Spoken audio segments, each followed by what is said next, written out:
नमस्कार, Byju's exam prep IAS Hindi platform पर आपका स्वागत है।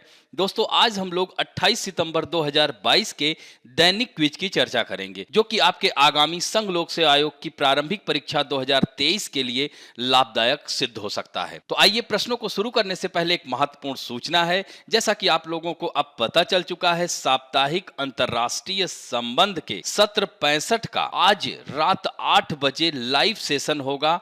इसमें आप लोग ज्यादा से ज्यादा लोग भाग लें।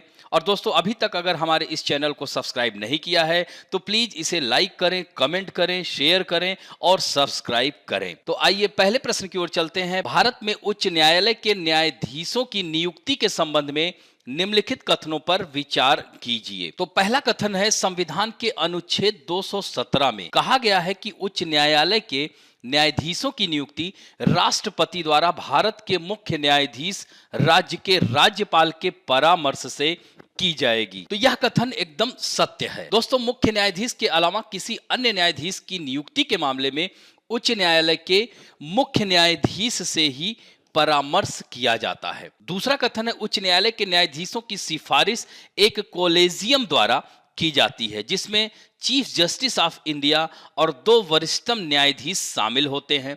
यह भी कथन एकदम सत्य है।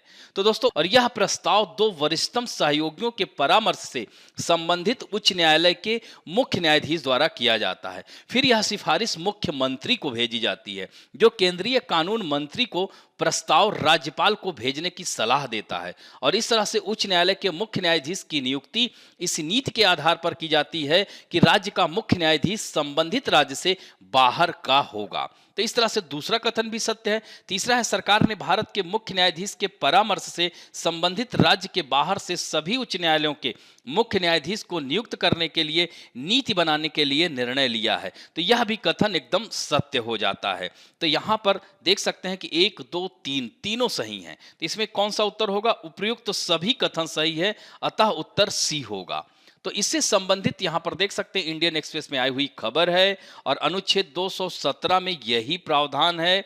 नियुक्ति की जाती है जिसमें सीजेआई और राज्य के राज्यपाल से परामर्श किया जाएगा और उच्च न्यायालय के न्यायाधीशों की सिफारिश एक कॉलेजियम द्वारा, ये भी सही है। और संविधान के अनुच्छेद 224 ए के अंतर्गत सेवानिवृत्त न्यायाधीशों की नियुक्ति का भी प्रावधान किया गया है। तो इस पॉइंट को भी ध्यान रखेंगे।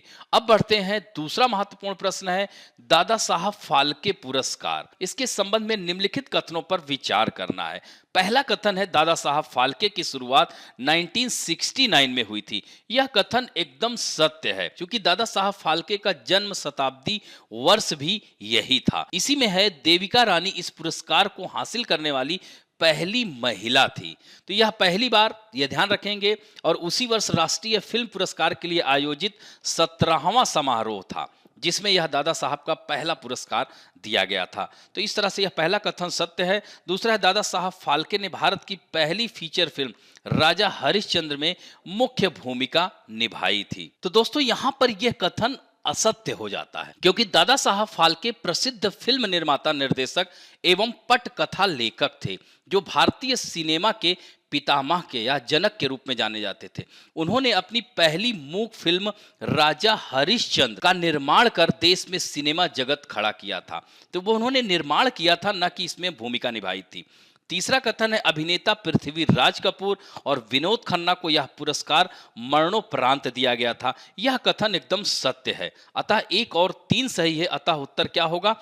ए सही होगा। तो इससे संबंधित यहां पर देख सकते हैं, द हिंदू में आई हुई खबर है, आशा Pareek to receive Dada Saheb Phalke award. तो आशा पारिक, इनके बारे में तो जानते होंगे, ये अभिनेत्री रही हैं। तो इन्हें इस बार का दादा साहब फाल्के पुरस्कार मिला है। दादा साहब फाल्के के बारे में यहां पर हमने पॉइंट दिया है, इसे भी ध्यान रखेंगे।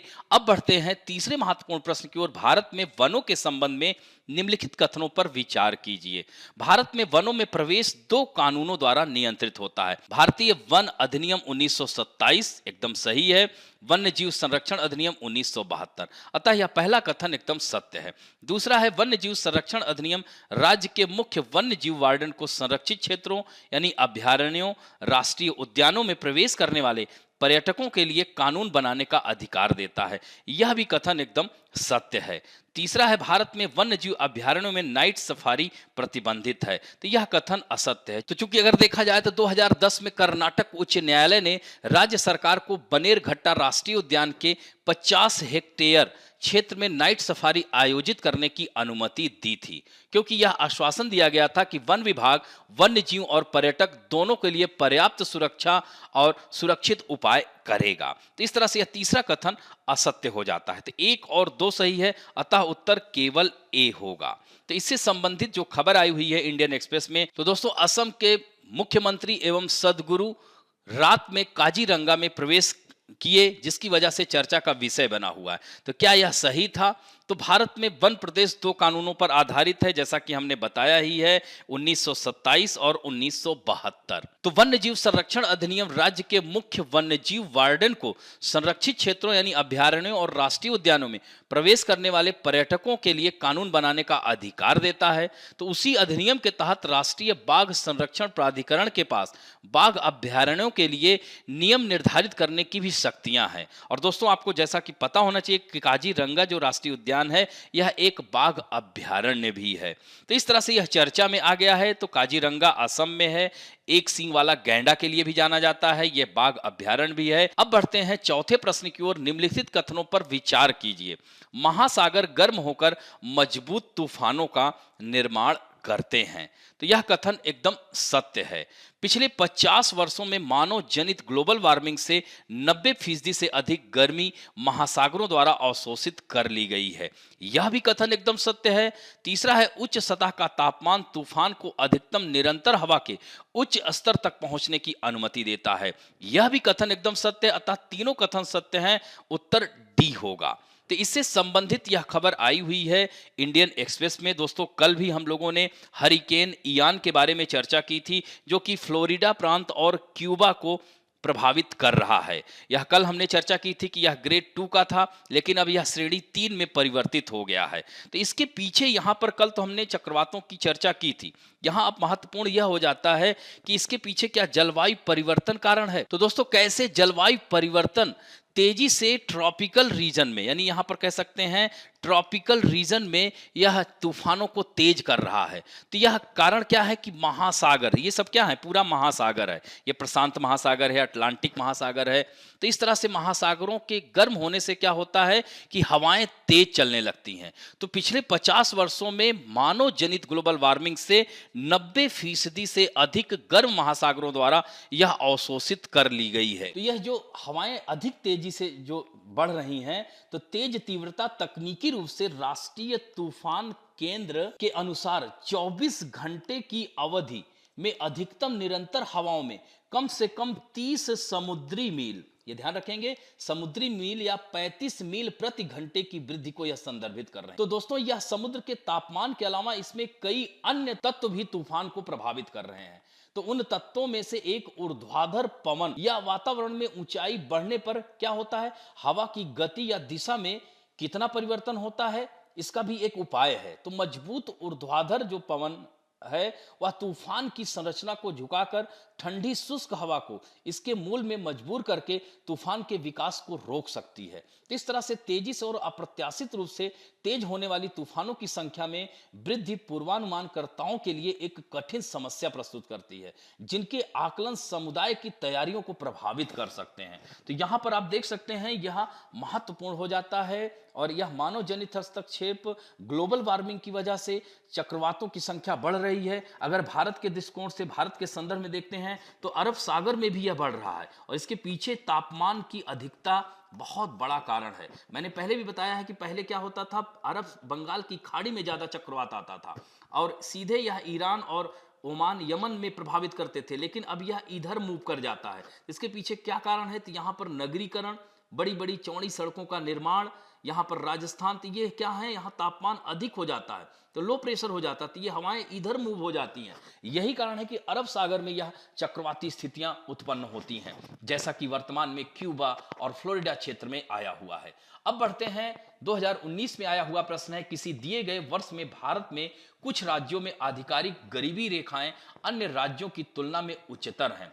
क्योंकि तो यहां पर देखिए गरीबी की दर अलग अलग राज्य में अलग अलग होती है, कीमत स्तर अलग अलग राज्य में अलग अलग होता है। तो इसमें उत्तर होगा बी, कीमत स्तर अलग अलग राज्यों में अलग अलग होता है। तो दोस्तों अंतर राज्य मूल्य अंतर के कारण गरीबी रेखाएं राज्य से अलग अलग होंगी, यह ध्यान रखेंगे।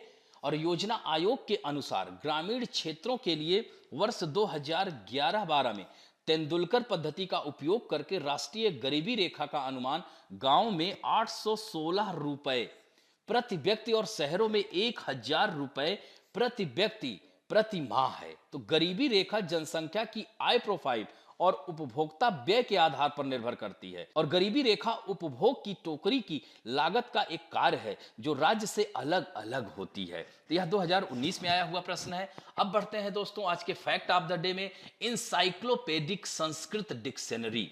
तो यह भी इंडियन एक्सप्रेस में आई हुई खबर है।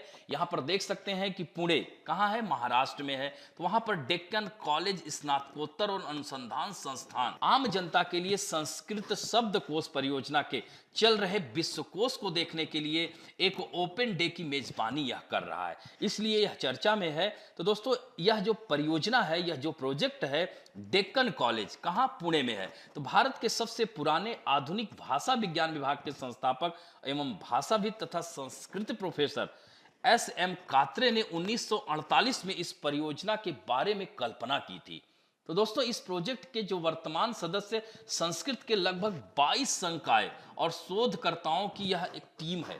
तो इसकी जो विशेषता है, तो इसमें जो शब्दकोश है वह वर्णानुक्रम में शब्द हैं और यह अर्थ बताते हुए ऐतिहासिक सिद्धांतों का पालन करते हैं। अगर हम उदाहरण के तौर पर देखते हैं तो जैसे आ अक्षर से शुरू होने वाले शब्द, जैसे अग्नि में ऋग्वेद से शुरू होने वाले संस्कृत ग्रंथों के सभी उदाहरण और ऋग्वेद के बाद के ग्रंथों के संदर्भ कालानुक्रमिक रूप से यह व्यवस्थित हैं। तो इस तरह से यह पाठक को शब्द के अर्थ के ऐतिहासिक विकास को समझाने में मदद कर रहा है। तो इस प्रोजेक्ट के हिस्से के रूप में इसे 35 खंड में प्रकाशित किया गया है और इन खंडों में क्या है कि संस्कृत भाषा में बहाल किए गए 62 ज्ञान विषयों के संदर्भ इसमें शामिल हैं। तो ऋग्वेद से लेकर हास्यार्णव यानी 1850 ईस्वी तक के भाषा के भाषाई विकास का यह पता लगाते हैं। तो यह बहुत ही महत्वपूर्ण, यही इसकी विशेषता बताता है। और पहले खंड को 1976 में प्रकाशित होने में 3 साल लगे थे। तो इस तरह से, लेकिन तकनीकी हस्तक्षेप और एक कोश श्री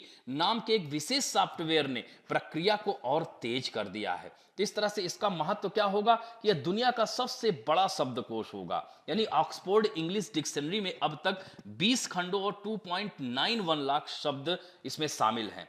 जबकि हमारे भारत की जो इंसाइक्लोपीडिया संस्कृत डिक्शनरी है, एक बार तैयार होने के बाद यह ऑक्सफोर्ड इंग्लिश डिक्शनरी की तुलना में 3 गुना बड़ी हो जाएगी। और अभी तक अगर देखा जाए तो 35 खंडों में 1.25 लाख शब्द हैं, लेकिन यह अगर बड़ी होगी तो 3 गुना होगी। तो यही इसका महत्व दर्शा रहा है। तो दोस्तों इस तरह से संस्कृत में यह कह सकते हैं कि वैश्विक रूप से हमारा देश चर्चा में आ गया है। तो इस तरह से अब आप लोगों के लिए कुछ महत्वपूर्ण प्रश्न हैं, इसके उत्तर जरूर दीजिएगा। तो दोस्तों आज का पहला प्रश्न है, भारत में सर्वप्रथम राष्ट्रीय वन नीति की शुरुआत कब हुई थी और इसके विकास के बारे में बताएं।